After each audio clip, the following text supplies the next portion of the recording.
Hi hello నమస్తే welcome to YR TV నిండనిత్. చూస్తున్నారు కదా, తెలంగాణ రాష్ట్ర వ్యాప్తంగా జరుగుతున్న ప్రధానమైన అంశాలను మనం ఇంతకు ముందే చర్చించుకున్నాం, ప్రతిరోజు కూడా చర్చించుకుంటున్నాం. నిజానికి తెలంగాణ రాష్ట్రం ఏర్పడిన తర్వాత జరుగుతున్న పరిణామాలలో ఒక్కొక్కటి కాడ మనం ప్రధానంగా కూడా చూస్తున్నాం. అసలు తెలంగాణ రాష్ట్ర రాజకీయాలలో ఏం జరుగుతుంది, నిజానికి తెలంగాణ రాష్ట్ర రాజకీయాలలో జరుగుతున్న ప్రతి అంశాన్ని కనుక మనం అబ్జర్వ్ చేస్తే వచ్చిన తెలంగాణలో గోసపడుతున్నది ఎవరు, బాగుపడింది ఎవరు, ఈ తెలంగాణ రాష్ట్ర వ్యాప్తంగా ఉన్న ఉమ్మడి 10 జిల్లాలలో కూడా నిజంగా తెలంగాణ సమాజానికి అంతటికీ కూడా సంక్షేమ పథకాలు వస్తున్నాయా, సంక్షేమ పథకాలు వస్తే ఏ స్థాయిలో వస్తున్నాయి, దానితో పాటుగా అధికారుల పనితీరు ఏ విధంగా ఉంది, ముఖ్యమంత్రులు, ఎమ్మెల్యేలు, మంత్రులు అందరూ కలిసి కూడా రాష్ట్రాన్ని దోచుకున్నారా, లేకపోతే రాష్ట్ర ప్రభుత్వానికి సంబంధించి అన్ని విధాలుగా కూడా పూర్తి స్థాయిలో కూడా ప్రజలకు సేవ చేశారా అనేదే ప్రధానమైన చర్చ కనబడుతుంది. కానీ ఎటు చూసినా కూడా రాష్ట్ర ప్రభుత్వానికి సంబంధించి ఏమీ పని చేయలేదు, కేవలం దాచుకోవడం, దోసుకోవడం తప్ప ఇంకేమీ జరగలేదు అనేది ప్రధానంగా వినిపిస్తుంది. ఈ రాష్ట్ర ప్రభుత్వం ఇచ్చిన ఏ ఒక్క సంక్షేమ పథకం కూడా పూర్తి స్థాయిలో అవినీతి లేకుండా పేదల పాలిట లేకపోతే అర్హుల చేతికి అందలేదు అనేది మరో చర్చనీయాంశంగా కూడా మారుతున్న పరిస్థితి కనబడుతుంది. అసలు ఏం జరిగింది, ఎందుకు తెలంగాణ రాష్ట్ర వ్యాప్తంగా కూడా ఈ స్థాయిలో కూడా ఒక రకమైన ప్రచారం జరుగుతుంది అనేది ప్రధానమైన అంశానికి సంబంధించి కూడా మనమైతే చూసే ప్రయత్నం అయితే చూద్దాం. నిజంగా తెలంగాణ రాష్ట్రానికి సంబంధించి అసలు వాస్తవ కోణాలేంటి, భిన్న కోణాలేంటి అనేది కూడా మనమైతే అంచనా వేసే ప్రయత్నం అయితే చేద్దాం.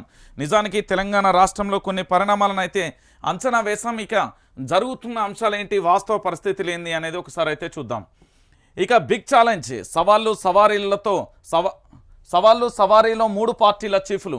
కేసీఆర్కు పరీక్షగా సిట్టింగ్లపై వ్యతిరేకత, రేవంత్కు కత్తి మీద సాముల అభ్యర్థుల ఎంపిక, కిషన్ రెడ్డికి అగ్ని పరీక్షగా గెలుపు గుర్రాల గుర్తింపు, ప్రతివ్యూహాల రచనలో అధినేతలు బిజీ అంటూ కూడా ప్రధానమైన అంశానికి సంబంధించి మనం చూస్తున్నాం. ఏంటి అంటే బిగ్ ఛాలెంజ్ అన్నట్టు 3 పార్టీలకు సంబంధించి నువ్వా నేనా అన్నట్లుగా కూడా రాష్ట్ర ప్రభుత్వానికి సంబంధించి ఒక సంచలనమైన అంశమే చెప్పొచ్చు. ఎందుకంటే ఇటు విపక్షాలు కానీ అధికార పక్షం కానీ ఒక్కొక్క పార్టీకి ఒక్కొక్క సమస్య వచ్చిపడింది. ఏ పార్టీ ఏం చేయాలో, ఎలా ముందుకెళ్లాలో కూడా అర్థం కాని పరిస్థితులలో ఉన్నది. ప్రధానంగా కూడా తెలంగాణ రాష్ట్ర వ్యాప్తంగా కూడా ఇదే జరుగుతున్న పరిస్థితి కనబడుతుంది. నిజానికి ఏం జరిగింది తెలంగాణలో అనేది కూడా మనమైతే చర్చించే పని అయితే చేద్దాం. నిజానికి వచ్చిన తెలంగాణలో పరిస్థితి ఎట్లున్నదో విషయాన్ని కాసేపు పక్కన పెడితే ఈ మూడు పార్టీలకు ఎలాంటి కష్ట నష్టాలు ఉన్నాయో ఒకసారి అయితే నేను చెప్పే ప్రయత్నం అయితే చేస్తాను. మీకు కనబడుతున్నారు కదా ఇక్కడ ఈ ముగ్గురు కూడా కాంగ్రెస్ పార్టీ కానీ, బీఆర్ఎస్ పార్టీ, దాంతోపు బీజేపీ పార్టీ, ఈ 3 పార్టీలకు పెద్ద కష్టమే వచ్చిందా అంటే భయంకరమైన కష్టం వచ్చింది. తెలంగాణ ప్రజల ఓటు బ్యాంకును ఏ పార్టీకి వేస్తారనేది ఇప్పటి వరకు కూడా ఎవరికి అంతు చిక్కని పరిస్థితులలో ఉంది. రైట్, ఒక్కొక్క పార్టీకి సంబంధించి ఏం జరుగుతుంది అనేది విశ్లేషణ చేసుకుంటూ వద్దాం. వాస్తవమైన ఛాలెంజ్ ఏంటి అంటే ఇది ఒక్కసారి చూద్దాం. రాబోయే అసెంబ్లీ ఎన్నికలకు బీఆర్ఎస్, కాంగ్రెస్, బీజేపీ పార్టీలు ఛాలెంజ్గా తీసుకున్నాయి. ప్రత్యర్థి పార్టీలను బోల్తా కొట్టించి ఎలాగైనా గెలిచి తీరాలని వ్యూహాలు రచిస్తున్నాయి. అయితే రానున్న ఎలక్షన్స్కు ఆయా పార్టీల అధినేతలకు సవాల్గా మారాయని చెప్పవచ్చు. సిట్టింగ్ అభ్యర్థులపై ప్రజలలో ఉన్న వ్యతిరేకతను అధిగమించడం గులాబీ బాస్కు, కేసీఆర్కు పరీక్షగానే మారింది. అభ్యర్థుల ఎంపిక ప్రక్రియ టీపీసీసీ చీఫ్ రేవంత్ రెడ్డికి బిగ్ టాస్క్గా మిగిలింది. ఇక 119 అసెంబ్లీ సెగ్మెంట్ వర్గాలలో ధీటైన క్యాండిడేట్లను గుర్తించి ఫైనల్ చేయడం బీజేపీ స్టేట్ చీఫ్ కిషన్ రెడ్డికి ఓ టెస్ట్గానే ఉన్నదని చెప్పవచ్చు. ఇక సిట్టింగ్లపై వ్యతిరేకత ఎదుర్కోవడం కేసీఆర్కు సవాలే. దళిత బంధు పథకంలో 30% కమిషన్లు తీసుకుంటున్నారని, ప్రజలకు అందుబాటులో ఉండరనే ఫిర్యాదుతో పాటు ప్రస్తుతం బీఆర్ఎస్ ఎమ్మెల్యేలపై అనేక కంప్లైంట్లు వచ్చాయి. అనేక మందిని సీఎం హెచ్చరించిన పార్టీ వర్గాలలో చర్చ కూడా జరిగింది అనేది ప్రధానంగా కూడా జరుగుతున్న అంశానికి సంబంధించి కనబడుతుంది. రైట్, ఇక నేను వాస్తవ విషయాలను మీకు వెల్లడించే ప్రయత్నం చేస్తాను. మొట్టమొదటిసారి మనం బీఆర్ఎస్ అధినేత కల్వకుంట్ల చంద్రశేఖరరావు నుంచి అసలు రాజకీయ పరిస్థితి ఏంది అనేది ఈయన నుంచి స్టార్ట్ చేద్దాం. రైట్, అసలు ఏం జరిగింది, ఎందుకు బీఆర్ఎస్ పార్టీకి సంబంధించి ప్రధానంగా కూడా ఒక చర్చనీయాంశంగా మారుతున్నది. ఎమ్మెల్యే స్థానాలు ఎన్ని వస్తాయి, వీళ్ళు గెలుస్తారా గెలవరా, 119 అసెంబ్లీ సెగ్మెంట్లలో వీళ్ళ బలం ఎంత, నిజంగా బీఆర్ఎస్ పార్టీకి వచ్చిన కష్టమైంది. రైట్, ఈ పార్టీకి సంబంధించి ప్రధానంగా 119 అసెంబ్లీ సెగ్మెంట్లలో ఉన్న ఎమ్మెల్యేలంతా కూడా పూర్తి స్థాయిలో కూడా ప్రజలకు అందుబాటులో ఉండరు అనే ఒక అపవాదను మూటగట్టుకున్నారు బీఆర్ఎస్ పార్టీకి సంబంధించిన అధినేత కల్వకుంట్ల చంద్రశేఖరరావు గారి బీఆర్ఎస్ పార్టీకి సంబంధించిన ఎమ్మెల్యేలు. ఇక రెండవది, ప్రజలలో సంక్షేమ పథకాలు రాష్ట్ర ప్రభుత్వం నుండి ఏవైతే సంక్షేమ పథకాలు వస్తున్నాయో ఆ సంక్షేమ పథకాలకు సంబంధించి పూర్తిగా ప్రజలకు సంబంధించి అందించడంలో విఫలమయ్యారు అంటూ కూడా మరొక చర్చనీయాంశంగా మారింది.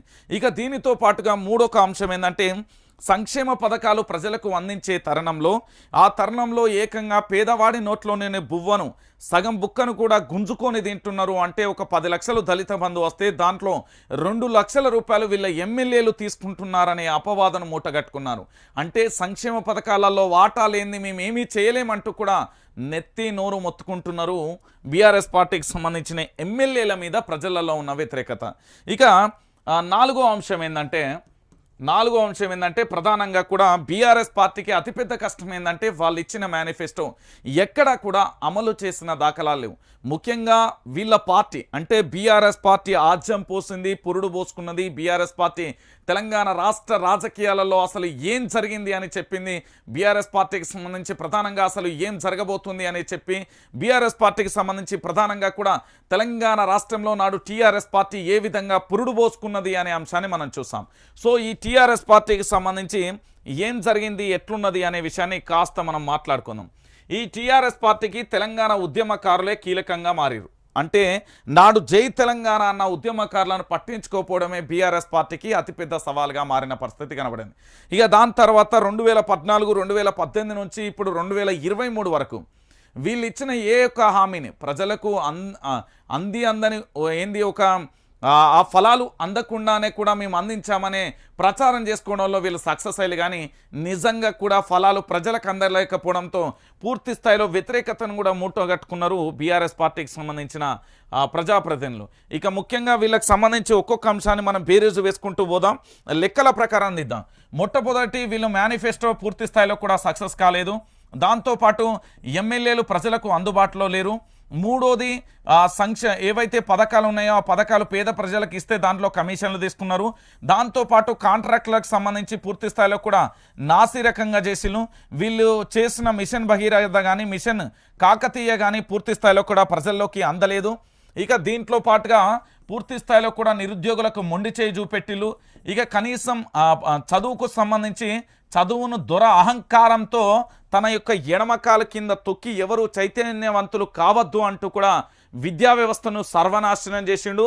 దాంతోపాటుగా వైద్యారోగ్య శాఖ మంత్రి అంటే ఎంబీబీఎస్, ఎండిఓ లేకపోతే ఇతరత్ర చదువులు చదివి ఉండాలి. కానీ మన ఆర్థిక వైద్యారోగ్య శాఖ మంత్రి ఏ చదువు లేకుండా కూడా వైద్యానికి సంబంధించి పెత్తనం చెలాయిస్తున్నాడు. సో వైద్య వ్యవస్థ కూడా సర్వనాశనమైందని చెప్పడంలో ఎలాంటి డౌటు లేదు.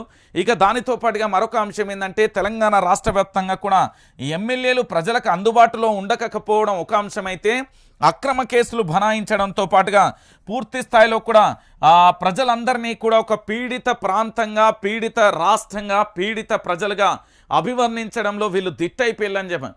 జీ హుజూర్ హుకూం, నేను నిజంగా కూడా నేను నిజాం కాలం నాటి ప్రభుత్వాన్ని చూడలేదు, కానీ దాని తాత లాంటి ప్రభుత్వాన్ని అయితే ఇప్పుడు నేను చూస్తున్నాను. ఎందుకు అంటే కల్వకుంట్ల చంద్రశేఖర్ రావే మరో పెద్ద నిజాం అని చెప్పడంలో ఎలాంటి డౌట్ లేదు.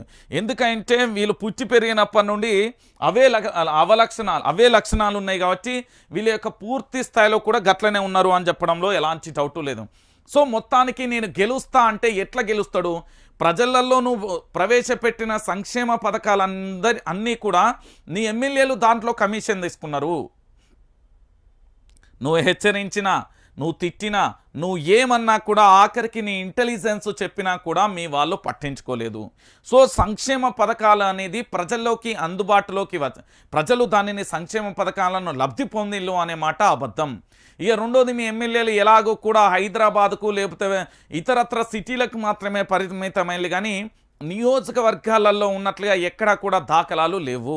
ఇది ప్రధానమైన అంశం. ఇక ఇంకొక అంశం ఏంటంటే, మీ అరాచక పాలనను చూసిన తర్వాత మళ్ళీ భవిష్యత్తులో ఇలాంటిది రాకూడదు అంటూ కూడా ప్రకృతే తనకు తాను విముక్తి చేసుకోవడానికి ప్రకృతి కూడా సిద్ధమైంది. ఇక్కడ ప్రజలే కాదు, తెలంగాణ భౌగోళికంగా ఉన్న ప్రకృతి కూడా సిద్ధమైంది. ఈయన నుంచి ఇక్కడి ప్రజలను విముక్తి చేయాలి అంటూ కూడా తెలంగాణ ప్రాంతానికి సంబంధించిన ప్రకృతి కూడా సిద్ధమైంది అంటే మీరే ఆలోచించుకోండి. సో ఇప్పుడు ఈయన గెలుస్తాడు, ఎట్లట్లా గెలుస్తాడు, ఏమేమవుతుంది అనేది తెలంగాణ ప్రజలందరికీ తెలిసిన విషయమే. నేను ఎందుకు ఈ మాట చెప్తున్నా అంటే బీఆర్ఎస్ పార్టీ అధినేత కల్వకుంట్ల చంద్రశేఖరరావు భవిష్యత్తులో ఓటమి పాలవుతారా గెలుపు పాలవుతారా పక్కన పెడితే తెలంగాణ ప్రజలారా ఆయన వంచి మోసం చేసి మోసపూరితమైన హామీలతోని ఈ తెలంగాణ ప్రాంతాన్ని ఎంత దారుణంగా పరిపాలించిండు అనే విషయాన్ని ఆలోచించి అధికార మార్పిడి అనేది ఖచ్చితంగా కూడా కావాలి అని ఒకటి డిసైడ్ గారు. ఇక దాంతోపాటుగా బీఆర్ఎస్ పార్టీ పరిస్థితి అట్లున్నది. ఇక బీజేపీకి పోదాం. ఇక బీజేపీ మీ అందరికీ తెలుసు కదా, BJP party Bharatiya Janata party. తెలంగాణలో కనీసం భారతీయ జనతా పార్టీ ఉందా అంటే లేదు అనే కారణం నుంచి ప్రధాన ప్రతిపక్షం బీజేపీ అనే స్థాయికి ఎదిగింది. కావాలని కేసీఆర్ ప్రభుత్వాన్ని రక్షించడానికి, కేసీఆర్ ప్రభుత్వాన్ని పూర్తి స్థాయిలో కూడా కేసీఆర్ ప్రభుత్వం యొక్క మద్దతు తమకు అవసరమని అక్కడ తెలంగాణ రాష్ట్ర వ్యాప్తంగా కూడా బీఆర్ఎస్ వచ్చినా పర్వాలేదు కానీ కాంగ్రెస్ రాకుండా ఉండడానికి పాపం భారతీయ జనతా పార్టీకి సంబంధించిన రాష్ట్ర అధ్యక్షుడు బండి సంజయ్ని ఏ విధంగా అకారణంగా తొలగించిందో మీ అందరికీ తెలుసు. ఈ బండి సంజయ్కి సంబంధించి తొలగించిన తర్వాత జరిగిన పరిణామాలలో ముఖ్యంగా కూడా మీరు ఒకసారి ఆలోచించండి తెలంగాణ ప్రజలారా. నేను ఎందుకు ఈ మాట చెప్తున్నానంటే బీజేపీకి సంబంధించి ప్లస్ మైనస్ చెప్తా, ఎందుకంటే ఇది బిగ్ ఛాలెంజ్. తెలంగాణ రాష్ట్ర వ్యాప్తంగా ఏం జరుగుతుంది అనే విషయాన్ని మనం ఒకసారి చర్చించుకోవాలి. బీజేపీకి సంబంధించి ప్రధానంగా కూడా తెలంగాణ వచ్చిన తొలినాళ్ళు మీకు తెలుసో లేదో 2014 నుంచి 2023 వరకు తెలంగాణలో విపక్ష పార్టీ అనేది లేదు. తెలంగాణ పాలన పట్ల తెలంగాణ ప్రజల పట్ల పోరాటం చేసింది లేదు. మీరు చాలా క్లియర్ కట్గా కూడా గుర్తుపెట్టుకోవాలి. నేను ఎందుకు ఈ మాట చెప్తున్నానంటే తెలంగాణ ప్రజలారా వాస్తవమైన కోణం ఇది వాస్తవమైన కోణం. రంజి చెప్పే ప్రతి ముచ్చట కూడా నిజాలు నిర్భయంగా ఉంటాయి కాబట్టి నేను చెప్తున్నా. ఇక్కడ బీజేపీ పార్టీ అనేది మొట్టమొదటి కేంద్రంలో అధికారంలో ఉన్నప్పటి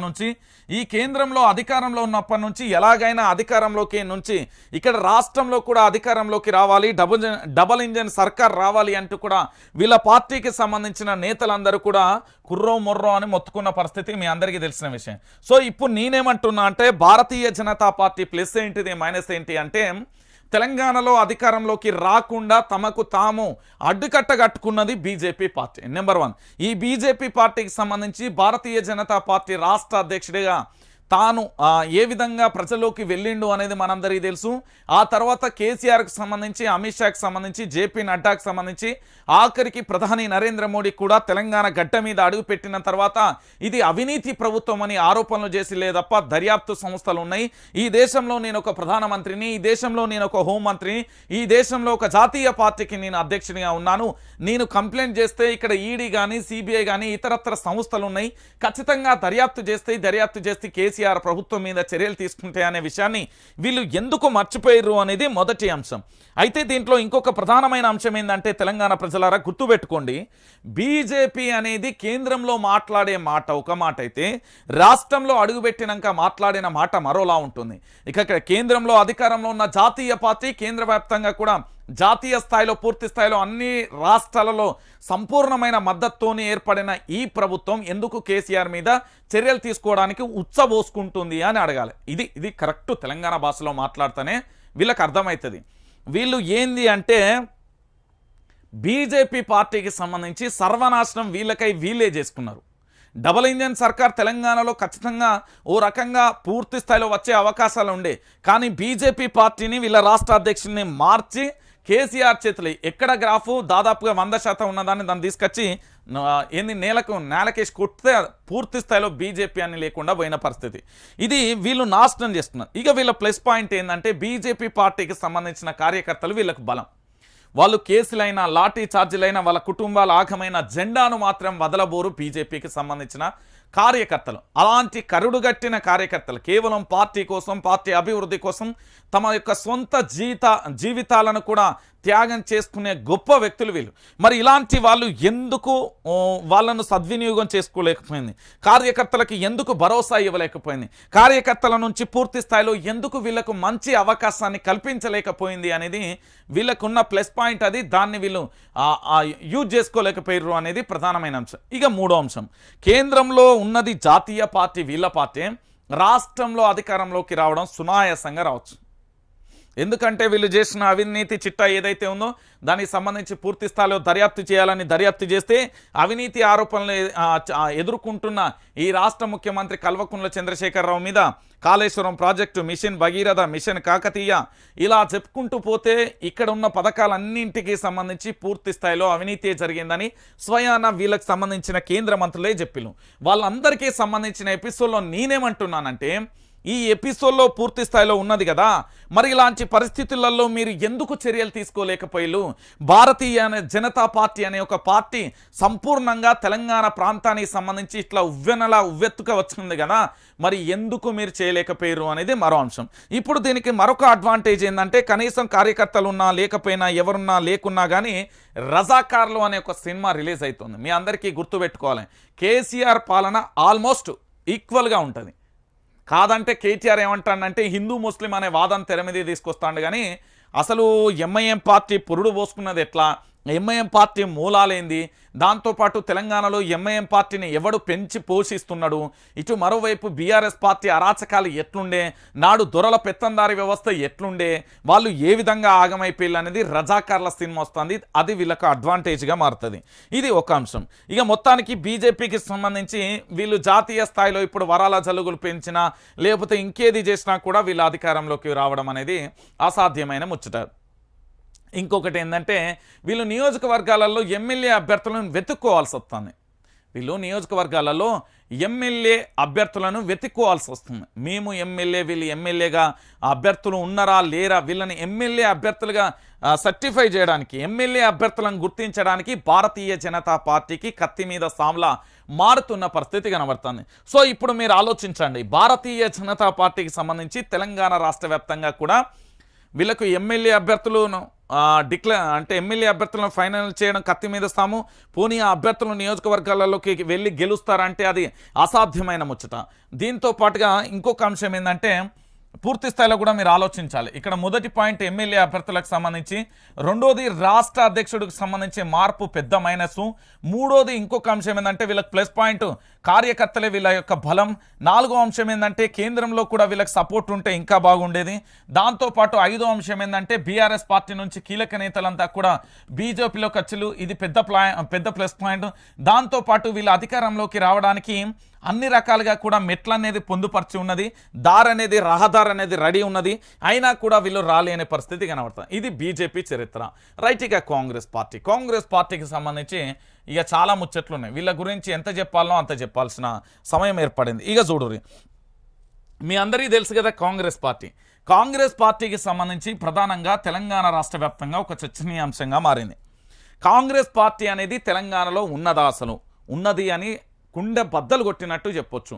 ఎందుకు అంటే 2014 సంవత్సరంలో తెలంగాణ రాష్ట్రాన్ని ఇచ్చింది సోనియా గాంధీ అంటే ఆ ప్రచారాన్ని ప్రజల్లోకి తీసుకెళ్లలేక దద్దమ్మలా ఉన్నారు వీళ్ళు. దాని తర్వాత 2018 ఎలక్షన్లో మహాకూటమితోని వెళ్ళినప్పుడు టీడీపీతోని పొత్తొద్దురా నాయన అంటే కూడా సన్నాసులు లెక్కెళ్ళిలు. ఇక దాంతోపాటు 2023 ఇప్పుడు వీళ్ళకున్న అడ్వాంటేజ్ ఏంటంటే వీళ్ళు పెద్ద తప్పు ఏం చేస్తున్నారంటే బురదలో కాలేస్తున్నారు.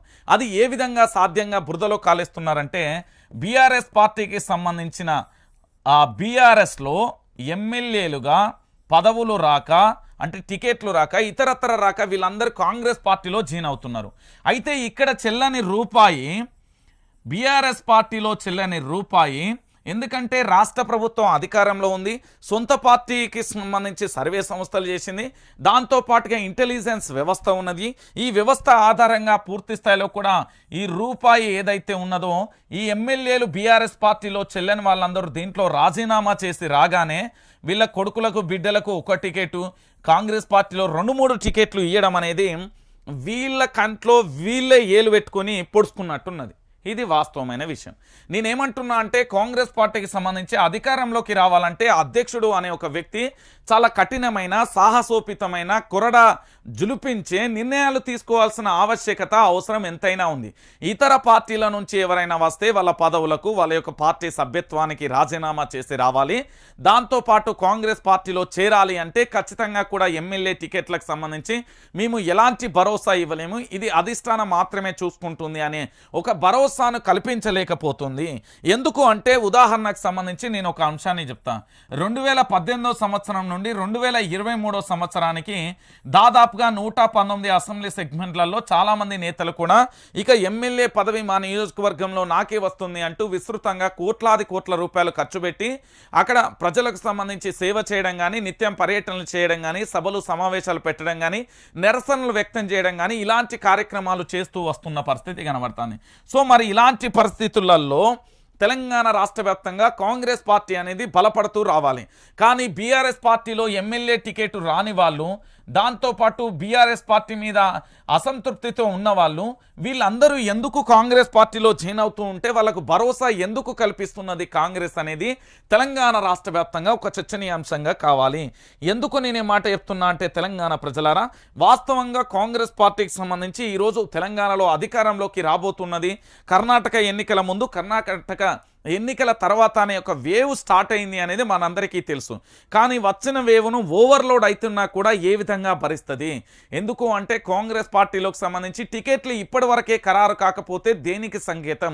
ఎందుకంటే ఓ పక్కన అక్కడ బావా భామార్దులు ఇద్దరు కలిసి బీఆర్ఎస్ పార్టీకి సంబంధించి హరీష్ రావును, కేటీఆర్ నియోజకవర్గాలన్నీ కూడా చుట్టేసి వస్తూ ఉంటే వీళ్ళు ఇంకా అభ్యర్థులను ఎప్పుడు ఫైనల్ చేస్తారు, వీళ్ళు లిస్ట్ ఎప్పుడు రెడీ చేస్తారు, వీళ్ళు ప్రజల్లోకి ఎప్పుడు వెళ్తారు, ప్రజల్లోకి వెళ్ళి వాళ్ళ యొక్క అభ్యర్థిత్వాలకు సంబంధించి, వాళ్ళ యొక్క అభ్యర్థులకు సంబంధించి ఏ విధంగా గెలుపొందడానికి చూసుకుంటారు అనేది ప్రధానమైన చర్చ కొనసాగుతుంది.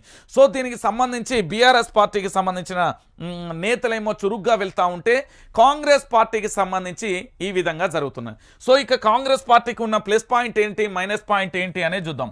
కాంగ్రెస్ పార్టీకి ప్లస్ పాయింట్ ఏంటంటే లీడర్లే, మైనస్ పాయింట్ కూడా ఇదే లీడర్లు. ఇక దాంతోపాటుగా వీళ్ళకు కార్యకర్తలకు సంబంధించి నిజంగా గొప్ప కార్యకర్తలు అని చెప్పవచ్చు.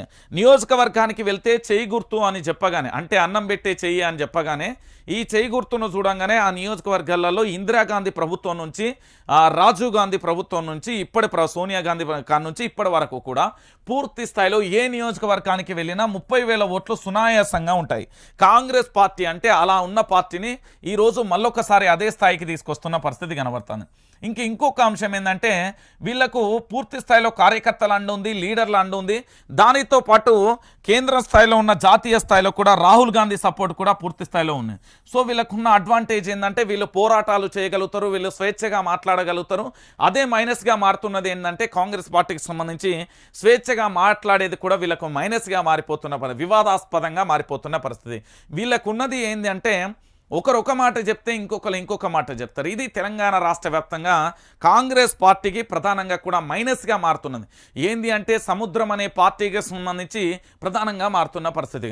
ఇందులో ఎక్కువగా కూడా రెడ్డి డామినేషన్ ఉంటుంది అనేది ఒక చర్చ అయితే, బీసీలకు అన్యాయం చేస్తున్నారంటూ ఇప్పుడు ఆ పూర్తి స్థాయిలో అంటే జాతీయ స్థాయిలో అంటే ఢిల్లీకి వెళ్ళి మరీ వినతి పత్రాలు ఇస్తున్న పరిస్థితి కనబడుతుంది. ఇంకొకటి ఏంటంటే దీంట్లో సీఎం అభ్యర్థి ఎవరు అనేది పెద్ద క్వశ్చన్ మార్కుగా మారిపోయింది. సో కాంగ్రెస్ పరిస్థితి ఇదండి. మొత్తానికి 3 పార్టీలకు సంబంధించి బిగ్ ఛాలెంజ్ అని చెప్పడంలో ఎలాంటి డౌటు లేదు. మొత్తానికి సవారీలలో 3 పార్టీలు అయితే ఉన్నాయి. మొత్తానికి కల్వకుంట్ల చంద్రశేఖరరావు కానీ, ఇటు కిషన్ రెడ్డి కానీ, రేవంత్ రెడ్డి కానీ, ఈ 3 పార్టీలు ఏ విధంగా ఛాలెంజ్ని ఎదుర్కొంటాయి, ఈ 3 పార్టీలకు సంబంధించి ప్రజల్లోకి ఏ విధంగా వెళ్తాయి, వెళ్ళిన తర్వాత ప్రజల యొక్క మన్ననను, ఎందుకంటే వాళ్ళ యొక్క ఆశీర్వాదాలను ఏ విధంగా పొందుతారు. దాంతోపాటుగా తెలంగాణ ప్రజలు చాలా తెలివి కల్లవారు. ఎందుకు నేను ఈ మాట చెప్తున్నా అంటే తెలంగాణ రాష్ట్ర రాజకీయాలలో ఇక్కడ ప్రకృతి కూడా విభేదిస్తుంది కేసీఆర్ ప్రభుత్వానికి సంబంధించి. సో మరి ఎవరు అధికారంలోకి వస్తారు ఏంటి అనేది కూడా మనం వేచి చూడాల్సిన పరిస్థితి అయితే కొనసాగుతుంది. సో మొత్తానికి ఇది ఒక బిగ్ ఛాలెంజ్, బిగ్ టాస్క్గా చెప్పొచ్చు. 2023 తీర్పు అనేది చరిత్రలో లిఖించబడేలా ఉంటుంది. ఎందుకు నేను చెప్తున్నా అంటే ఒక నిజాం లాంటి తరహా పరిపాలన చేస్తున్న కేసీఆర్ ప్రభుత్వాన్ని కూకటి వేలతో పెగిలించేందుకు మరి ఏ పార్టీ సన్నద్ధమవుతుంది, ఎవరు గెలుస్తారు? మళ్ళొక్కసారి నిజాం ప్రభువే గెలుతాడా లేకపోతే ఇంకెవరైనా గెలుతారా? ఇది నేను పెట్టిన పేరు కాదు, విపక్ష పార్టీలు ప్రేమతో పెట్టుకున్న పేరు. దాని పేరే కేసీఆర్కు సంబంధించి జరుగుతున్న అంశం.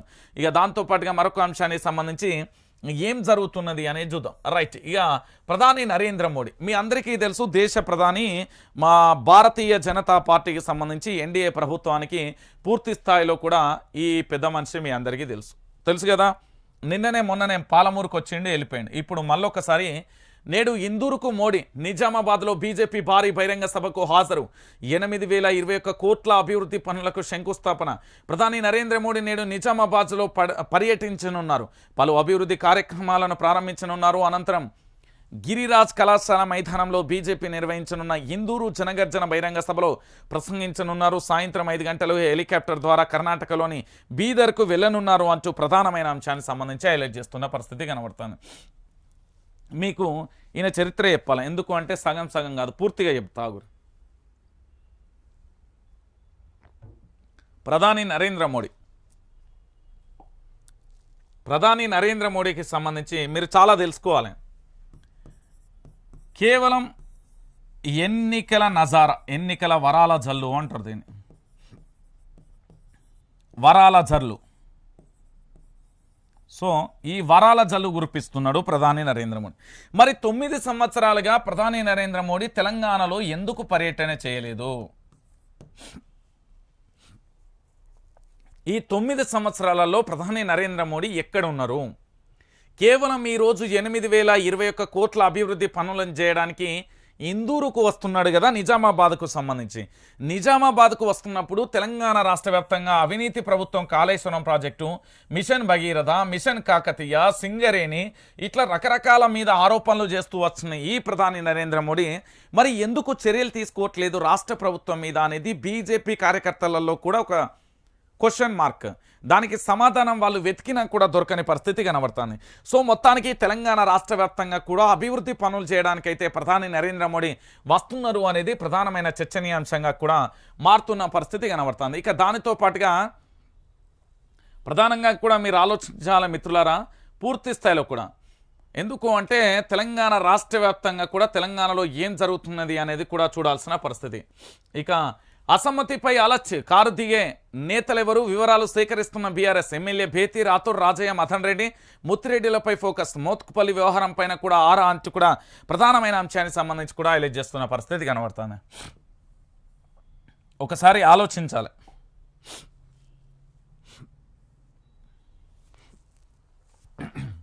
రైట్, ఇక తెలంగాణ రాష్ట్ర వ్యాప్తంగా టికెట్ రాని వ్యక్తులు, వీళ్ళకి సంబంధించి ప్రధానంగా కూడా జరుగుతున్న బేతి సుభాష్ రెడ్డి కానీ, రాథోడ్ కానీ, తాటికొండ రాజయ్య కానీ, మదన్ రెడ్డి కానీ, ముత్తిరెడ్డి యాదగిరి కానీ, మోత్కుపల్లి కానీ. ఎందుకు అంటే బీఆర్ఎస్ పార్టీలో అసమ్మతి సెగలు పూర్తి స్థాయిలో వచ్చినాయి. మామూలు గడ కాదు. కల్వకుంట్ల చంద్రశేఖరరావును దగ్గరుండి చూసి కల్వకుంట్ల చంద్రశేఖరరావుకు ఆర్థిక మూలాలు అందించి కల్వకుంట్ల చంద్రశేఖరరావుకు గెలుపు కోసం అనేక రకాలుగా తెలంగాణ ఉద్యమం నుంచి పనిచేసిన వాళ్ళంతా ఇప్పుడు విభేదిస్తూ ఒక్కొక్కరుగా కూడా బయటికి వస్తున్న పరిస్థితి కనబడుతుంది. ఎందుకు అంటే బీఆర్ఎస్ పార్టీకి సంబంధించిన అధినేత కల్వకుంట్ల చంద్రశేఖరరావుకు సంబంధించి ప్రధానంగా కూడా ఏం జరగబోతున్నది అంటే ఒక రాశిని ఏర్పాటు చేస్తే ఆ రాశి కుప్ప మీద ఇంకో అభ్యర్థి వచ్చి కూర్చుంటే మేము ఎట్లా ఉండాలి అనేది ప్రధానంగా కూడా చర్చనీయాంశంగా మారుతున్న పరిస్థితి కనబడుతుంది. నేను ఎందుకు ఈ మాట చెప్తున్నానంటే తెలంగాణ ప్రజలారా, ఈరోజు కారు దిగేందుకు నేతలందరూ సిద్ధమయ్యారు అని మాత్రమే మీరు చెప్తున్నారు. కానీ వాళ్ళు ఎన్ని అవమానాలు, అవహేళనలు, దానితో పాటు ఎంత ఘోరమైన భయంకరమైన పరిస్థితిని ఎదుర్కొన్నారో మీ అందరికీ తెలవాల్సిన విషయం. కానీ వేముల వీరేశం కానును మొదలు పెడితే ఈరోజు జనగామ ఎమ్మెల్యే ముత్తిరెడ్డి వరకు కూడా అందరూ కూడా అవమానాలు ఎదుర్కొన్న వాళ్ళే. ముఖ్యంగా దీంట్లో తాటికొండ రాజయ్యకు సంబంధించి ప్రధానమైన చర్చ కొనసాగుతుంది. ఎందుకు అంటే తాటికొండ రాజయ్యను డిప్యూటీ సీఎం నుంచి అకారణంగా ఏ విధంగా తొలగించారు, దానికి ఇప్పటి వరకు కూడా తెలియని అంశానికి సంబంధించి కూడా నేను చెప్తున్నా. ఇక తెలంగాణ రాష్ట్ర వ్యాప్తంగా కూడా కల్వకుంట్ల చంద్రశేఖరరావును విభేదించి దాదాపుగా 28 మంది పార్టీ మారబోతున్నారు. ఆల్రెడీ కల్వకుంట్ల చంద్రశేఖరరావు వల్ల వాళ్ళ యొక్క కుమారుడు పుత్రరత్నం వల్ల నిన్న ఖమ్మంలో 500 మంది రాజీనామా చేస్తే ఈరోజు తెలంగాణ రాష్ట్ర వ్యాప్తంగా కూడా ముఖ్య నేతలు 10 మంది అయితే దాంతోపాటు తెలంగాణ రాష్ట్ర వ్యాప్తంగా ప్రచారంలో ఉన్న మరొక 18 మంది నేతలు, అంటే మొత్తం 28 మంది నేతలు కూడా బీఆర్ఎస్ పార్టీకి రామ్ రామ్ చెప్పే పరిస్థితిలో ఉన్నారు. ఇక గుడ్ బై చెప్పే పరిస్థితిలో ఉన్నారు. దాంట్లో ప్రప్రథమంగా కూడా ఉప్పల్కి సంబంధించి బేతి సుభాష్ రెడ్డి, ఇక దాంతోపాటు రాథోడ్, స్టేషన్ గన్పూర్ రాజయ్య, మదన్ రెడ్డి, ముత్తిరెడ్డి జనగామకు సంబంధించి, ఇక మోత్కుపల్లి కూడా పూర్తి స్థాయిలో పార్టీ మారేందుకు సన్నద్ధమైండు అని చెప్పడంలో ఎలాంటి డౌటు లేదు. ఎందుకు నేను ఈ విషయాన్ని చెప్తున్నా అంటే తెలంగాణ రాష్ట్ర వ్యాప్తంగా కూడా సొంత పార్టీకి సంబంధించిన నేతలే కూడా కల్వకుంట్ల చంద్రశేఖరరావు యొక్క అభ్యర్థిత్వాన్ని, కల్వకుంట్ల చంద్రశేఖరరావుకు సంబంధించి తనను పూర్తి స్థాయిలో కూడా నమ్మడం లేదు. తన అభ్యర్థిత్వాన్ని వ్యతిరేకిస్తున్న వాళ్ళు అందరూ కూడా ఒక్కొక్కరుగా కూడా బయటికి వచ్చేందుకు సిద్ధమయ్యారు అని చెప్పడంలో ఎలాంటి డౌటు లేదు. ఎందుకంటే తెలంగాణ ప్రజలారా మీరు ఒక్కసారి గుర్తుపెట్టుకోర్రి, కల్వకుంట్ల చంద్రశేఖరరావు అనే వ్యక్తి దొర అని ఏ విధంగా చెప్పొచ్చు, ఎలా చెప్పొచ్చు నేను చెప్తాను. మీరు పూర్వం నిజాం కాలంలో దొరలు అనే వాళ్ళు ఉండేవాళ్ళు. ఈ దొరలకు సంబంధించి మీకు ఒక 2 ఎగ్జాంపుల్ చెప్తా. ఈ దొరలకు సంబంధించి గతంలో నేను చరిత్ర చదివిన ప్రకారం కొన్ని నియోజకవర్గాలలో దొరల పెత్తనం జరిగేది. అహంకారం ఏ విధంగా ఉంటుంది అంటే ఒక కులానికి సంబంధించిన వ్యక్తిని పిలిస్తే పలానా కులం ఒరేయ్ ఇట్రారా అంటూ ఆడ కులాన్ని సంబోధిస్తారు. మళ్ళొక కాడ పోతే ఒరేయ్ ఇట్రారా అంటూ సంబోధిస్తూ ఉంటారు. ఆ కులానికి సంబంధించి నేను మెన్షన్ చేస్తలేను, నేను చెప్తున్నా. ఎందుకు అంటే అంత అహంకార ధోరణితోని వీళ్ళ యొక్క దొరపాలన గతంలో ఉండేది. దాంతోపాటు మావోయిస్టులు వచ్చి అప్పుడు దొరను 2-3 చంపితే వీళ్ళ కుటుంబ సభ్యులు తప్ప మిగతా వాళ్ళు ఎవ్వరు కూడా కన్నీటి డ్రాప్ కూడా రాలే. అంత సంతోషంగా ప్రజలు ఎంజాయ్ చేసిళ్ళు, హ్యాపీగా పండుగ చేసుకున్నారు. ఈరోజు అలాంటి దొరపాలన కూడా మళ్ళీ వస్తున్నది కనుక ఈరోజు మనం కాదు, ఏకంగా ప్రకృతి అంటే మన చుట్టూ ఉన్న ప్రకృతే పూర్తి స్థాయిలో కూడా విభేదించి ప్రకృతి కూడా ఏం చేస్తున్నది అంటే కల్వకుంట్ల చంద్రశేఖరరావు పరిపాలనకు దండం పెడుతున్నది ప్రకృతి. ఏ విధంగా అంటే ప్రకృతి కూడా విభేదించింది కల్వకుంట్ల చంద్రశేఖరరావు. ఎందుకంటే గులాబీ పార్టీలో రోజుకు అసమ్మతి సెగలు అంటున్నారు. ఎందుకు ఈ దొర అని అంటారు అంటే విపక్ష పార్టీలకు సంబంధించి ఈయన విపక్ష పార్టీలను ఎప్పుడన్నా గలవంగా మీరు చూసిలా. నేను దొర అని నేను చెప్తలేను, ఇది విపక్ష party. Congress, Bharatiya Janata party, communist party. ఇక కమ్యూనిస్టులు అయితే చిచి తుత్తు ఎందుకున్నారో అర్థం కాదు, వేస్ట్ సన్నాసులు వాళ్ళు. నిజంగా చెప్తున్నా, కమ్యూనిస్టులు ఎందుకున్నారో అర్థం కాదు. బానిస బతుకులు, వాళ్ళ సిద్ధాంతాలు ఏంది, ఆ పార్టీ యొక్క భావజాలం ఏంది, ఆ పార్టీ యొక్క చరిత్ర ఏంది, ఇవాళ ఆ పార్టీ ఏంది. ఇజ్జత్ పోతుంది తెలంగాణలో, నిజంగా పోతుంది.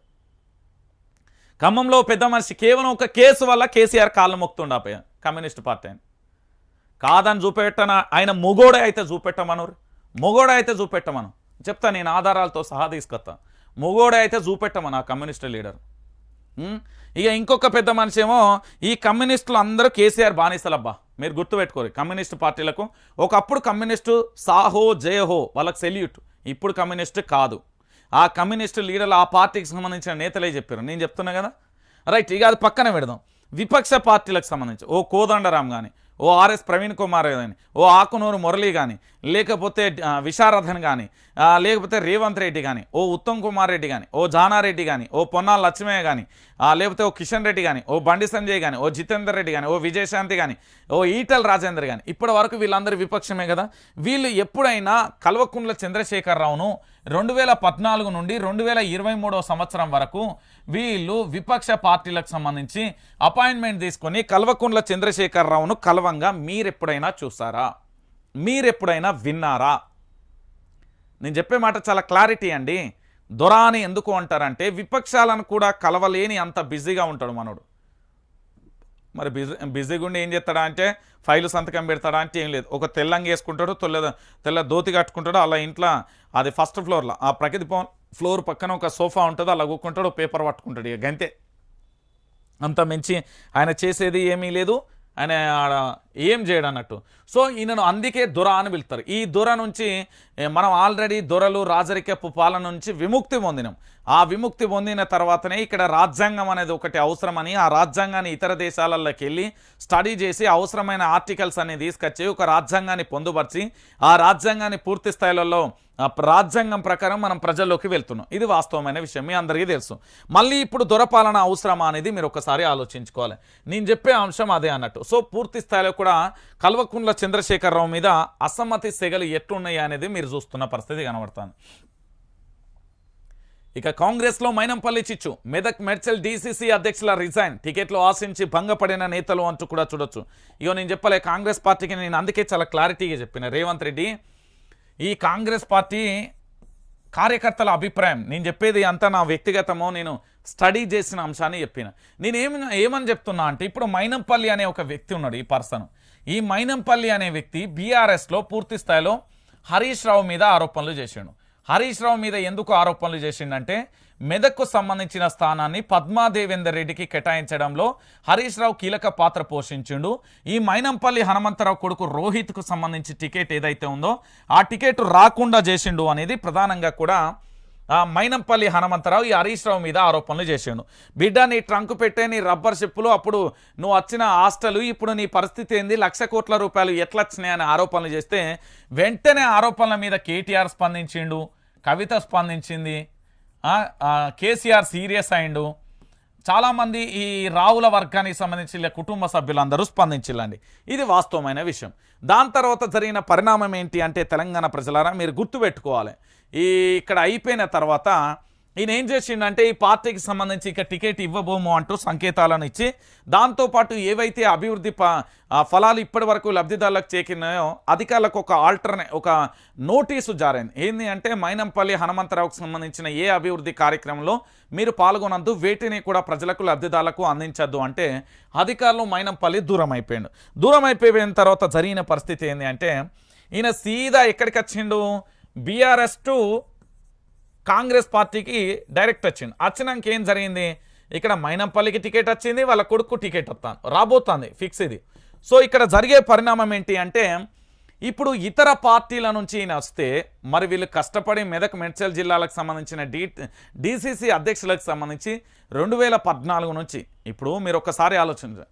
మల్కాజ్గిరి నియోజకవర్గానికి అప్పుడు బీఆర్ఎస్లో ఉన్నప్పుడు ఎమ్మెల్యే ఈయనే, కాంగ్రెస్లోకి వచ్చినాక కూడా ఈయన ఎమ్మెల్యే, రేపు కూడా ఈయన ఎమ్మెల్యే అంటే ఎందుకు ఆ నియోజకవర్గ ప్రజలకి ఎందుకు ఆయన అభ్యర్థిత్వమే ఊకే ఆయన్నే కావాలంటే ఇక ఎందుకు అనేది ప్రధానమైన చర్చనీయాంశంగా కొనసాగుతుంది. అందుకే ఇప్పుడు ఇతర పార్టీలో నుండి వచ్చిన వాళ్ళకు టికెట్లు కాకుండా ఈ పార్టీలో ఉన్న వాళ్ళకి టికెట్లు ఇచ్చి వాళ్ళకి ఏదైనా ఇవ్వండి అనేది ప్రధానమైన చర్చనీయాంశంగా మారుతున్న పరిస్థితి. ఇగో ఇది కాంగ్రెస్కు పెద్ద గొడ్డలు పెట్టు అని చెప్పడంలో ఎలాంటి డౌట్ లేదు. మీరు గుర్తుపెట్టుకోవాలి, ఇది వాస్తవమైన విషయం. తెలంగాణలో జరుగుతున్న మరో అంశానికి సంబంధించి నేను చెప్తున్నా. ఇక దాంతోపాటుగా ఇంకొక అంశాన్ని కూడా మీరు చూడొచ్చు. ఇక చూడుర్రి, పీఆర్సీకి ఓకే, రాష్ట్ర 2వ వేతన సవరణ కమిషన్ ఏర్పాటు, ఆర్థిక శాఖ మాజీ కార్యదర్శి శివశంకర్ నేతృత్వం, కమిషన్ సభ్యుడిగా విశ్రాంత ఐఏఎస్ రామయ్య, నివేదిక సమర్పించడానికి 6 నెలల గడువు, అప్పటి వరకు 5% మధ్యంతర వృత్తి, అక్టోబర్ నుంచే నవంబర్ వేతనాలతో పార్లమెంట్ ఎన్నికల తర్వాతే ఫిట్మెంట్స్ అంటూ కూడా చెప్పిన పరిస్థితి. ఈయన ఏం చేస్తాడు అంటే, గుర్తుపెట్టుకోరు, పూర్తి స్థాయిలో ఈయన ఏం చేస్తాడు అంటే, కల్వకుంట్ల చంద్రశేఖరరావు ఏదో ప్రభుత్వ ఉద్యోగులకు తీపి కౌరు చెప్తారు. మీరు కోట శ్రీనివాస్కు సంబంధించి ఒక సినిమా చూడొచ్చు. అక్కడ ఏంటంటే, కోడిని ఏలాడగట్టి చికెన్, ఆ కోడికి సంబంధించి అదే చికెన్ కూర అని తినని తెల్లబువంతో తినబెడతారు. పక్కన ఇంకో యాక్టర్ కూడా ఉంటారు, మీ అందరికి గుర్తుండాలి. సేమ్ కల్వకుంట్ల చంద్రశేఖరరావు కూడా ఇదే చెప్పిస్తాడు తెలంగాణ ఉద్యోగులకు సంబంధించి. నిజంగా తెలంగాణ రాష్ట్రం వచ్చిన తర్వాత ఇక్కడ నిరుద్యోగులకు సంబంధించి ఆందోళన చేస్తున్నది అంటే ఒక అర్థం ఉన్నది, లేకపోతే రైతాంగంలో ప్రజలు ఆందోళన చేస్తున్నా అంటే ఒక అర్థం ఉన్నది. కానీ ప్రభుత్వ శాఖలలో పనిచేసే వాళ్ళే ఎక్కువగా కూడా ఆందోళన చేస్తున్నారు అంటే మీరే ఆలోచించండి. ఇక తెలంగాణ రాష్ట్ర వ్యాప్తంగా జరుగుతున్న చర్చ ఏంది అంటే, కల్వకుంట్ల చంద్రశేఖరరావుకు పూర్తి స్థాయిలో కూడా ఆయన నమ్మే పరిస్థితులలో ఎవరు లేరు అనేది ప్రధాన అంశంగా మారుతున్న పరిస్థితి అయితే కనబడుతుంది. సో పూర్తిగా కూడా తెలంగాణ రాష్ట్ర వ్యాప్తంగా కూడా జరిగే అంశం ఏంటంటే, ప్రభుత్వ ఉద్యోగులకు జోలపాట పడతారు. మీరేం వెళ్ళిపోకండి, మీకు అన్ని రకాలుగా పూర్తి స్థాయిలో కూడా మేము సపోర్ట్ చేస్తామంటూ కూడా చెప్తూ వస్తున్న పరిస్థితి కనబడుతుంది. ఇక దాంతోపాటుగా మరొక చర్చనీయాంశం ఏందో తెలుసా, తెలంగాణ రాష్ట్ర వ్యాప్తంగా కూడా ఇంకొక ప్రధానమైన అంశం ఇగో ఇది తెలంగాణ రాష్ట్రం కాదు, మొత్తం దేశవ్యాప్తంగా మరొక చర్చ. బీహార్లో బీసీలు 63% కులగణన అన్న వివరాలు రిలీజ్ చేసిన జేడీయూ ప్రభుత్వం. ఈబీసీలు 36%, ఓబీసీలు 27.13%, ఎస్టీలు 1.68%, ఎస్సీలు 19.65%, ఓసీలు 15.52%. అత్యధికంగా యాదవ సామాజిక వర్గంలో 14.27% మంది, రాష్ట్ర జనాభా 13.07 కోట్లు, హిందువులు 81.99%, ముస్లింలు 17.7%. కులాల వారిగా జనాభా లెక్కలు వెల్లడించిన మొదటి రాష్ట్రంగా రికార్డిక దేశవ్యాప్తంగా కూడా కులగణన చేపట్టాలి అంటూ కూడా కాంగ్రెస్ డిమాండ్ చేస్తున్న పరిస్థితి కనబడుతుంది. కులాలను కనుక డివైడ్ చేసేసి వాళ్ళకు పూర్తి స్థాయిలో కూడా ఇక గిట్లనే ఉంటుంది కులాలు మతాలకు ఇదే. ఈ కులాలను మతాలను అన్నీ తీసేసి పడేస్తే మొత్తం రిజర్వేషన్లు అన్నీ తీసేస్తే అప్పుడు రోగం తిరుగుతుంది.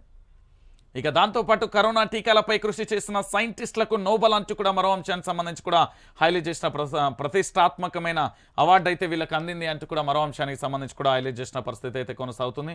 ఇక దాంతోపాటుగా మరొక అంశాన్ని చూడొచ్చు. తెలంగాణ రాష్ట్ర వ్యాప్తంగా కూడా చర్చనీయాంశంగా మారిన అంశం ఏంటి అనేది కూడా చూసే అంశాన్ని చూద్దాం. నిన్న తెలంగాణ రాష్ట్ర వ్యాప్తంగా ఎన్ఐఏ సోదాలు చేసింది. ఎన్ఐఏ సోదాలు కలకలంగా మారిపోయాయి. హైకోర్టు న్యాయవాది సురేష్ కుమార్ ఇంట్లోనూ ముగింపు ముంచంగి పుట్ల మావోయిస్ట్ కుట్ర నేపథ్యాలలో తనిఖీల అనంతరం ఏఎంబీఎస్ ప్రతినిధి భవానీ నివాసంలో చిందరవందరగా వస్తువులు అంటూ కూడా ప్రధానమైన అంశానికి సంబంధించి కూడా హైలైట్ చేసింది.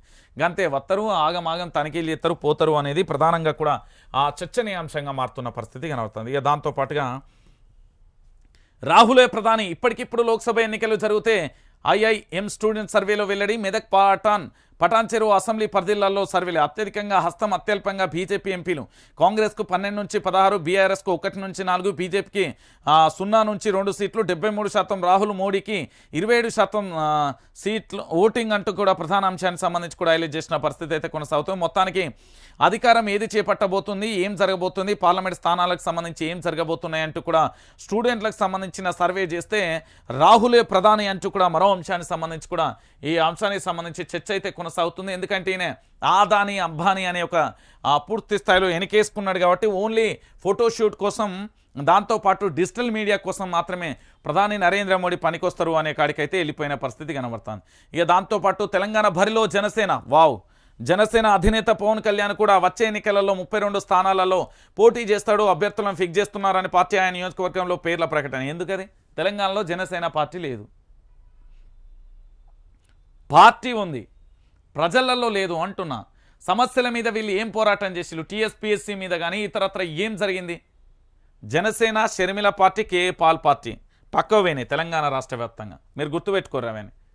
ఇక అక్టోబర్ 2nd వీక్లో బీజేపీ ఫస్ట్ లిస్ట్. బీజేపీ రాష్ట్ర అధ్యక్షుడు కిషన్ రెడ్డి వెల్లడి. అమిత్ షాతో అత్యవసర భేటీ, పలు కీలక అంశాలపై చర్చ. నిజామాబాద్ భారీ బహిరంగ సభకు మోడీ 10న తెలంగాణకు అమిత్ షా వస్తారన్న కిషన్ రెడ్డి అంటూ కూడా ప్రధానమైన అంశానికి సంబంధించి కూడా హైలైట్ చేసిన పరిస్థితి కనబడుతుంది. మొత్తానికి తెలంగాణ రాష్ట్ర రాజకీయాలలో అక్టోబర్ 2nd వీక్లో బీజేపీ ఫస్ట్ లిస్ట్ రాబోతున్నది అనేది ప్రధానంగా కూడా చర్చనీయాంశంగా మారుతున్న పరిస్థితి అయితే కనబడుతుంది. ఇక దీంతో పాటు అయ్యగొడుకుల పత్రిక ఎట్లున్నది అనేది చూద్దాం మనం. బీఆర్ఎస్కు తిరుగులేదు. జాతీయ టీవీ ఛానళ్ల సర్వేలో వెల్లడి. 11 లోక్సభ సీట్లు వస్తాయన్న టైమ్స్ నౌ, 8 లోక్సభ సీట్లు వస్తాయన్న ఇండియా టీవీ. లోక్సభ కంటే అసెంబ్లీలలో ఎక్కువ హవా అంటూ కూడా చెప్పిన పరిస్థితి. అవన్నీ పేమెంట్ రాతలు, మీరు గుర్తుపెట్టుకోరు.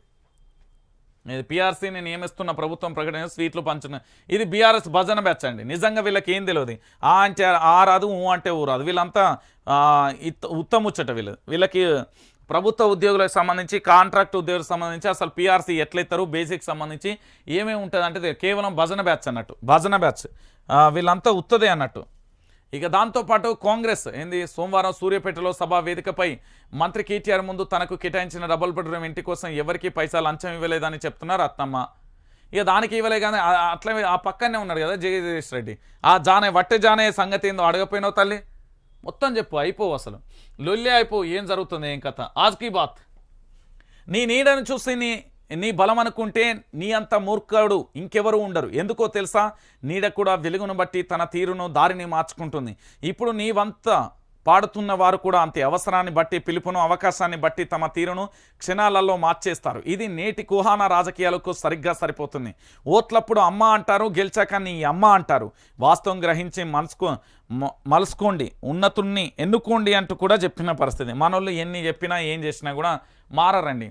రామ రామే రామహ అన్నట్టుగా వీళ్ళు ఏంది అంటే ఓటు, బిర్యానీ పొట్లం, బీరు పొట్లాలు, పైసలు, ఆ తర్వాత వీళ్ళది అంతే ఉంటుంది. అంతకుమించి వీళ్ళు ఏం చేయలేరు. వీళ్ళ వల్ల ఏమీ కాదు, గుర్తుపెట్టుకోరు ప్రజలు.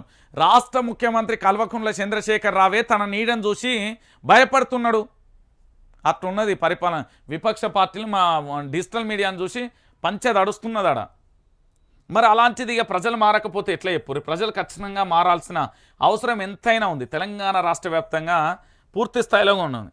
ఇక త్వరలో రాజకీయాలలోకి అక్బరుద్దీన్ కుమార్తె కీలక ప్రకటన చేసిన అక్బరుద్దీన్ ఓవైసీ పాత బస్తీలో మహిళా బ్యూటిషియన్ ట్రైనింగ్ కార్యక్రమం. మహిళలు ప్రతి రంగంలో ముందుకు రావాలని పిలుపు అంటూ కూడా చెప్తున్న పరిస్థితి అయిపోయింది.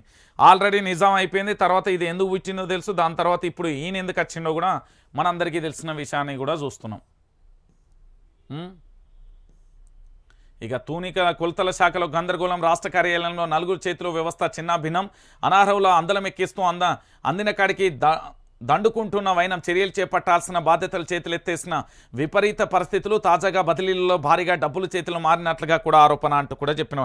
దేశంలో ఎక్కడైనా బదిలీలు జరిగితే ఆ బదిలీలలో పూర్తి స్థాయిలో కూడా డబ్బులతో జరిగితే దానంత దుర్మార్గమైన చర్య ఇంకొకటి ఉండదు. గుర్తుపెట్టుకోరు. ఇక దానికంటే దారుణమైన పరిస్థితి ఇంకొకటి ఉండదు. ఇక అహింసతో భారతవానికి స్వేచ్ఛను ప్రసాదించిన మహనీయుడు బాపూజీ. గాంధీ బాటలో పయనించి మన లక్ష్యాన్ని చేరుకుందాం. నీలం మధు ముదిరాజ్. చుట్కుల్లో ఘనంగా మహాత్మా గాంధీ జయంతి వేడుకలు. స్వచ్ఛత హీ సేవా కార్యక్రమంలో పాల్గొన్న నీలం మధు గాంధీ మార్గమే తన మార్గం అని తెలుపుతూ ఆ బాటలోనే అందరూ నడవాలనే స్ఫూర్తిదాయకంగా ప్రసంగంతో ఆకట్టుకుంటున్నారు. ఆ యువ నాయకులు మహాత్మా గాంధీ జన్మదిన వేడుకలలో పాల్గొని ఆయన తన పయనించబోయే మార్గాన్ని తన అభిమానాలకు తెలియజేశారు అంటూ కూడా ప్రధానమైన అంశానికి సంబంధించి కూడా ఇక పటాన్ చెరువు పంచాయతీ అయితే ఒడవలే ఇప్పటి వరకు. నీలం మధుకు సంబంధించి ఇండిపెండెంట్గానైనా పోటీ చేయడానికి సిద్ధమైండు. అటు గూడెం మైపాల్ రెడ్డి ఏమో అక్కడ పూర్తి స్థాయిలో కంప్లైంట్ చేయడానికి సిద్ధమైండు. బీఆర్ఎస్ పార్టీ అధినేత కేటీఆర్ హరీష్ రావు ఏమో సైలెంట్గా ఉన్నారు. అంటే పూర్తి స్థాయిలో కూడా నీలం మధు గెలవడానికి అన్ని రకాలుగా ఆ శక్తులన్నీ ఓడగడుతున్నారా, మరి శక్తులన్నీ వడగట్టి పూర్తి స్థాయిలో గెలుపు కోసం కృషి చేస్తారా, ఏమవుతుంది అనేది కూడా మనం వేచి చూడాల్సిన పరిస్థితి కనబడుతుంది. ఇక మన పేపర్ ప్రజా వెలుగు దినపత్రిక. ఇక లోక్సభ ఎన్నికలపై టైమ్స్ నౌ సర్వే అంటూ కూడా చూడొచ్చు. తెలంగాణలో బీఆర్ఎస్, ఏపీలో వైసీపీ అంటూ కూడా ప్రధానమైన అంశానికి సంబంధించి కూడా హైలైట్ చేస్తున్నాయి. ఇక తెలంగాణలో బీఆర్ఎస్కు 9 నుంచి 11 ఎంపీ స్థానాలు వస్తాయని వెల్లడి. ఏపీలో వైసీపీ క్లీన్ స్వీప్ చేయొచ్చన్న టైమ్స్ నౌ. వైసీపీకి 24 నుంచి 25 స్థానాలు వస్తాయని వివరణ అంటూ కూడా మరో అంశానికి సంబంధించి కూడా హైలైట్ చేసిన పరిస్థితి కనబడుతుంది. ఎందుకు ఇట్లా సర్వేలు చేస్తే వీళ్ళకి పాజిటివ్గా వస్తుందంటే నేను చెప్పిన కదా, వీళ్ళలో ఉన్న లోపాలను వీళ్ళు ఎప్పుడైతే సరిదిద్దుకుంటారో వీళ్ళు సరిదిద్దుకుంటారో అప్పుడే బాగుపడతారు. అప్పటి వరకు వీళ్ళ పరిస్థితి ఇంతే.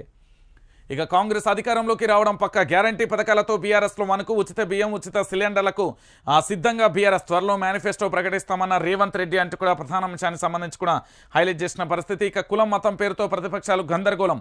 అభివృద్ధిని పక్కన పెట్టారు. పేదవాళ్ళు భాగోద్వేగాలతో ఆడుకునేవారు. మధ్యప్రదేశ్లో ప్రధాని నరేంద్ర మోడీ. ఈ ముచ్చట నువ్వే చెప్పాలి. ఎందుకంటే మణిపూర్లో జరిగే సంఘటన ఏందా ప్రధాని మోదీ? మణిపూర్కి ఒకసారి నువ్వు అప్పుడు మాట్లాడు. నా కూతురు ప్రజాసేవ కోసం ప్రజల మధ్యకు రాబోతుంది. చంద్రయాన్ గుట్ట ఎమ్మెల్యే అక్బరుద్దీన్ ఓవైసీ మహిళలు ప్రతి రంగంలో ముందుకు రావాలి అంటూ కూడా చెప్పిన పరిస్థితి. గతం వారసత్వం అవుతుంది. దేశం మార్పు కోరుకుంటుంది. ఎన్సీపీ వ్యవస్థాపకులు శరద్ పవార్ అంటూ కూడా ప్రధాన అంశానికి సంబంధించి కూడా హైలైట్ చేసిన పరిస్థితి కనబడుతుంది. ఇక ఆదానిలో చేతిలో బీజేపీ స్టీరింగ్ అంటూ కూడా మంత్రి కేటీఆర్కి సంబంధించి హైలైట్ చేసింది. ఇక దమ్ముంటే కోమటిరెడ్డి సూర్యాపేటలో పోటీ చేయాలి. కరెంటు తీగలు పట్టుకుంటే ఉందో లేదో తెలుస్తుంది. మాది బరాబర్ కుటుంబ పాలనే. తెలంగాణ యావత్తు కేసీఆర్ కుటుంబమే మాది. గాంధీ వారసత్వం, మోదీ గాడ్సే వారసత్వం. సూర్యాపేట ఐటీ టవర్ ప్రారంభోత్సవంలో మంత్రి కేటీఆర్ అంటూ కూడా చెప్పిన పరిస్థితి కనబడుతుంది. ఇక చూడు తెలంగాణ ప్రజలారా, కరెంటు తీగలు పట్టుకుంటే ఉందో లేదో తెలుస్తుంది. అంటే కరెంట్ షాక్ కొట్టి ఆయనకేమన్నా అయితే మీ తాత చుట్టం వచ్చిస్తాడా, కాపాడతాడా? ఈయన ముచ్చట్లు చూడు ఎంత బజారు ముచ్చట్లు మాట్లాడతారంటే వీళ్ళు. ఆయన ఆల్రెడీ లెక్కలతో సహా రమ్మన్నాడు కదా. మీరు నిజంగా అంత తోపుగాలు అయితే పోకపోయిళ్ళు. ఇగో యావత్తు మాది బరాబరి కుటుంబ పాలన, దాంట్లో ఎలాంటి డౌట్ లేదులే, నువ్వు చెప్పాల్సిన అవసరమే లేదు. ఇక చూడురి తెలంగాణ ప్రజలారా, ఒక్కసారి మీరే ఆలోచించరు. ఇగో ఇది చూడురి, బరాబరి కుటుంబ పాలనే అని చెప్తున్నాడు. ఇగో ఈ పెద్ద మనిషి దమ్ముంటే రమ్మని చెప్తున్నాడు. ఎవరిని రమ్మంటున్నాడు ఈయన? బరాబరి కుటుంబ పాలనే అని చెప్తున్నాడు. ఈ కేటీఆర్కి సంబంధించి చేస్తున్న వ్యాఖ్యలు ఎట్లున్నాయంటే, బరాబరి కుటుంబ పాలనకు సంబంధించి చేస్తున్న ఈ వ్యాఖ్యలను ఒకసారి మీరే ఆలోచించండి తెలంగాణ ప్రజలారా. ఎక్కడున్నది, ఏం కథ, ఎటు పోతున్నది, ఏం జరుగుతుంది?